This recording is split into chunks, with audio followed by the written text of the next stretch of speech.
On April 20th, 2025, Klaus Schwab abruptly resigned as chairman and board member of the World Economic Forum, a shocking announcement that left many stunned.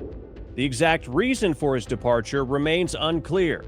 Schwab, who founded the WEF in 1971, turned the annual Davos Summit in Switzerland into a gathering of the world's most powerful elites. In his place, the board unanimously appointed Vice Chairman Peter Brabeck-Lamata as interim chairman while launching a formal search for Schwab's permanent successor.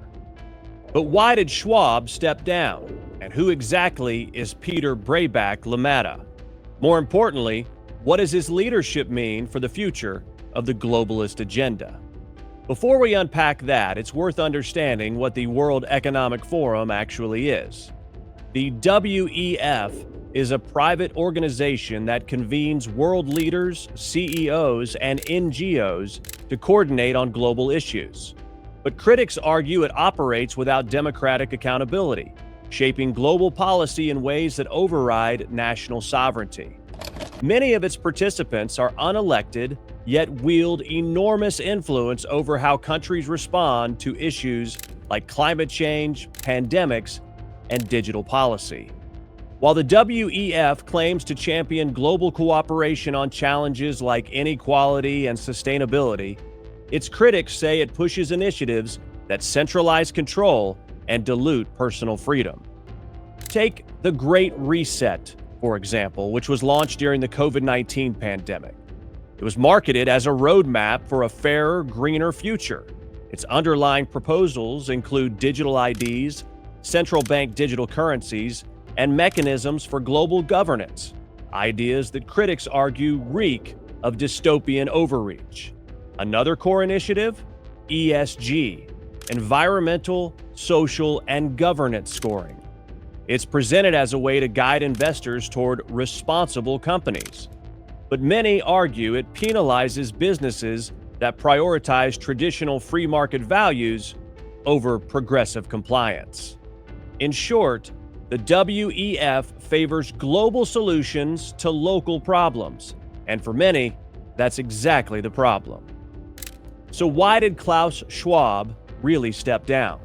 According to an April 3rd report by the Wall Street Journal, his resignation followed a board investigation into workplace culture, allegedly triggered by a 2024 article accusing the forum of discrimination against women and Black employees. Ironically, the very types of injustices the WEF claims to combat globally.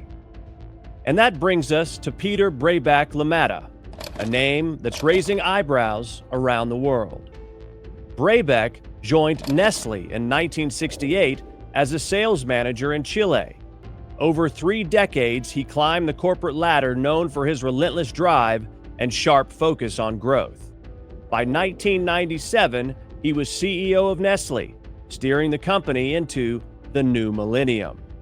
He shifted its identity from a food conglomerate to a self-described nutrition, health, and wellness leader, expanding aggressively into emerging markets and luxury segments. In 2005, he became chairman of the board, a role he held until 2017.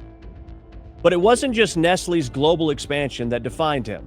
It was his controversial stance on water. Also Wasser ist natürlich das wichtigste Rohmaterial, das wir heute noch auf der Welt haben. Es geht darum, ob wir die normale Wasserversorgung der Bevölkerung privatisieren oder nicht. Und da gibt es 2 verschiedene Anschauungen. Die eine Anschauung, extrem würde ich sagen, wird von einigen von den NGOs vertreten, die darauf pochen, dass Wasser zu einem öffentlichen Recht erklärt wird. Das heißt, als Mensch sollten Sie einfach Recht haben, Wasser zu haben. Public outrage exploded after Brabeck appeared to say that water should not be treated as a human right, but rather as a commodity. Though he later walked back the statement, the damage was done. The video went viral, fueling global condemnation and sparking debates about the privatization of vital resources. During his tenure, Nestle faced backlash for extracting water from drought-prone regions like California and parts of Canada, often at minimal cost, while local residents struggled with shortages. Critics say his track record shows a pattern, prioritizing corporate gain over community well-being. And now, those same critics fear that he could steer the WEF toward policies that embolden corporate overreach at the expense of local autonomy.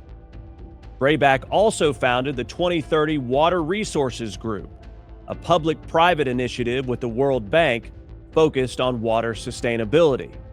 Now, on paper, it's a noble mission, but skeptics argue it masks a deeper agenda, one that puts global corporations in control of local lifelines under the banner of sustainability. With Brabeck now interim chairman and possibly next in line to lead the WEF permanently, big questions remain. What will his leadership mean for global freedom, personal autonomy, and national sovereignty? The World Economic Forum may promise progress and inclusivity, but if Brabeck's past is any indication, the future may look more like corporate consolidation than global cooperation. I'm Ike Wingate, and this has been the Ike Report.